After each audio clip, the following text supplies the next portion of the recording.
তুমি আমার রূপকথার গল্প হবে, যেখানে চাঁদে লেখা থাকবে প্রণয়ের গীতি, তারাদের ভিড়ে তুমি থাকবে আলোর ধারা। আমার রাতগুলো তুমি স্বপ্নের কাব্য কথা। তুমি হবে সেই নদীর স্রোত যা ছুঁয়ে যায় আমার অন্তরের গভীরে। পাহাড়ের খাঁজে ছড়িয়ে যাবে তোমার ভালোবাসা। তুমি হয়ে উঠবে আমার বৃষ্টির ছোঁয়া। তোমার স্পর্শে খুঁজে পাবো হারানো গান। তোমার হাসিতে বসন্তের মৃদু বাতাসের সুবাস। তুমি হবে রূপকথার নায়িকা, হৃদয়ের দিগন্তে অমর। আমার প্রতিটি শ্বাসে থাকবে তোমার নামের সুর।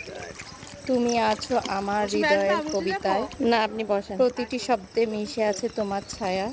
তুমি আমার গল্পের প্রিয়তমা, যা কেবল আমারই কাছে চিরন্তন প্রণয়। শুভ সকাল, ভালো থাকবেন সবাই। বাবা এই সিল্লাকে বেতন পালতো পাখিটা ছুটতে পারি এই যে